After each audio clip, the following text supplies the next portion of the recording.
Hello, this is Matthew Robert Payne, and this is question number 11. What is holiness? And this is part of a playlist uh, which is called 50 Hot Potato Questions for Christians. So what is holiness? I believe holiness isn't just a state of righteousness. I believe holiness has to do largely with being set apart from the world, being separate from the world. James makes it clear in James 4:4 that when you're a friend of the world, you become an enemy of God. And I tend to think that if you're an enemy of God, you're not going to make it into heaven. Jesus was quite clear in the book of Revelation where he says that the people were never hot nor cold, but were lukewarm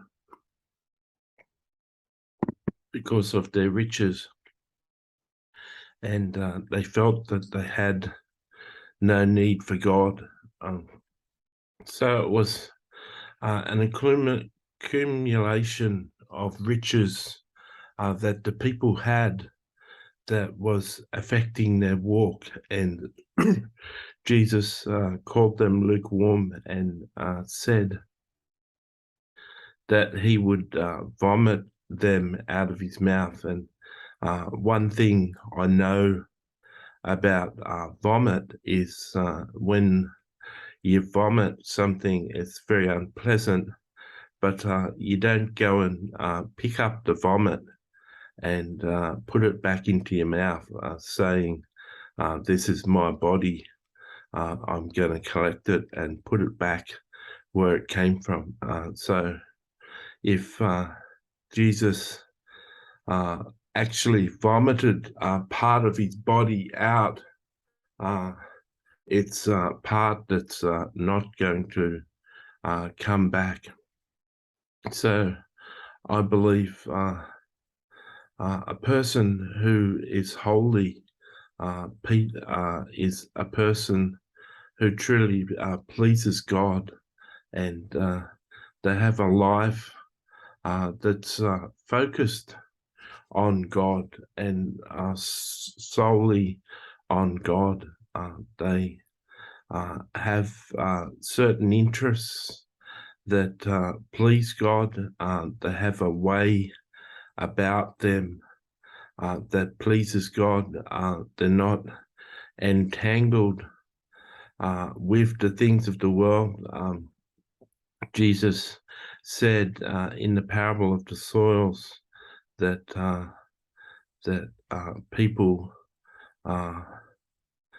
didn't bear fruit because they were entangled with the riches of the world and the lust for the things of the world. And in the parable of the soils, he showed that can stop fruit being present in a person's life. So Jesus wants you to focus on him and his kingdom. He wants you to delight in him and his kingdom, and he doesn't want you focusing your attention or your resources on the things of the world. He wants you to be solely focused on him and his way of life and his kingdom, for you to be holy. Peter exhorts us to be holy, just as he is holy. And we've got command to do that. And so I hope I shared with that. It's a process, takes a process to come out of the world and to leave the world behind. It's leaving of possessions, it's a leaving of spending habits, it's a leaving of certain friends and acquaintances. It's a process that is needed, and I encourage you to that process. God bless you. I hope that you learn something.